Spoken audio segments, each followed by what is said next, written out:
Well, victims of a serial child molester were stunned to learn that he had been mistakenly let out of prison 7 years early. Former Catholic school teacher and coach Brian Matherne was convicted 22 years ago.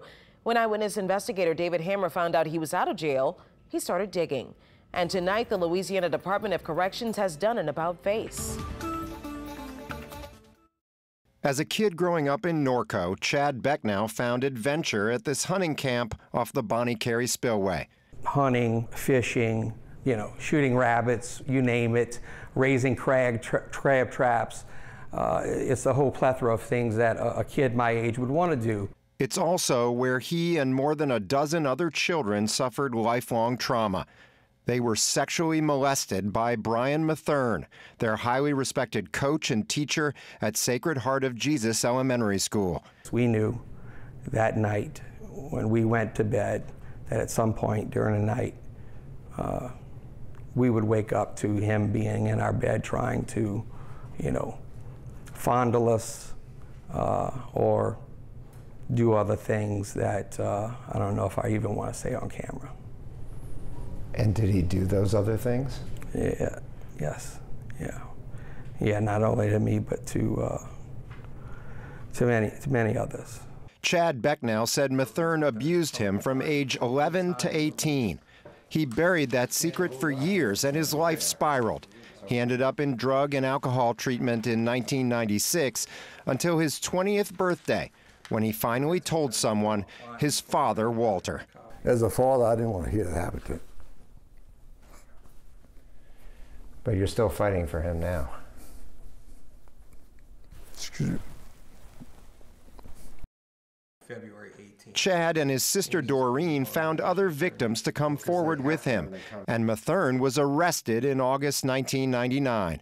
In February 2000, Matherne pled guilty to victimizing 17 children on 33 counts, including 24 counts of molestation of a juvenile, 7 counts of aggravated crime against nature, and a count each of attempted aggravated crime against nature and attempted molestation of a juvenile.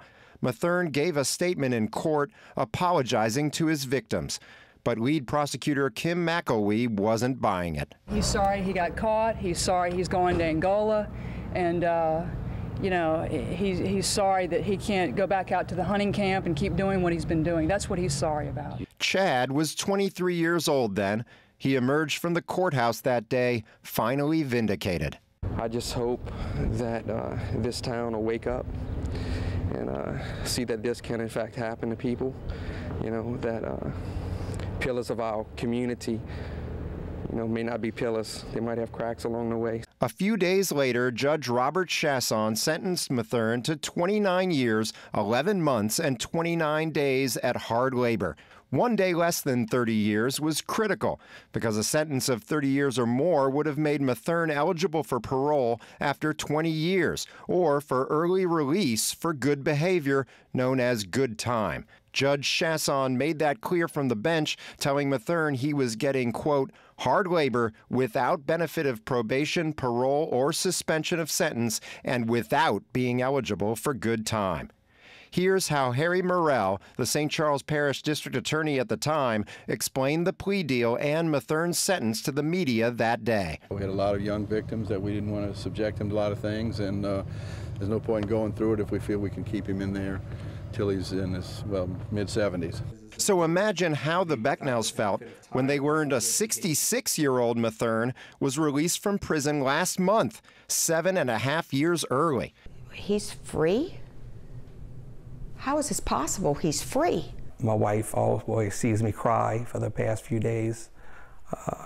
I can't get out of a funk, and it's like I went back to ground zero again. The Becknows called their elected officials and the Department of Corrections. We asked DOC the same questions on Monday. This morning, we went to Mathern's address in Tangipahoa Parish, listed on the sex offender registry, to give him a chance to explain what happened. Before we could approach the trailer, we were attacked by the owner of the property, Bruce Verdon, who was arrested by Tangipahoa Parish Sheriff's deputies. DOC spokesman Ken Pastorick got back to us later Thursday and said Matherne had been arrested again and returned to Rayburn Correctional Center this morning around midnight. Quote, Brian Matherne was originally released based upon the application of general good time provisions. However, DOC obtained the original court transcripts and confirmed that the court specifically restricted the application of good time to the sentence imposed. Because this monster needs not be out of jail. The Becknells say they can finally rest easier tonight. David Hammer, Eyewitness News. Well, St. Charles Parish District Attorney Joel Chasson said the Department of Corrections did not notify his office or the victims about Mathern's release. Meanwhile, the Tangipahoa Sheriff's Office booked Bruce Verdin, the man who you saw there, attack our news crew on 3 counts of aggravated battery and a count of aggravated destruction of property. Now, it wasn't caught on video, but Verdin actually drove his truck into our photographer and hit him and David with a wrench.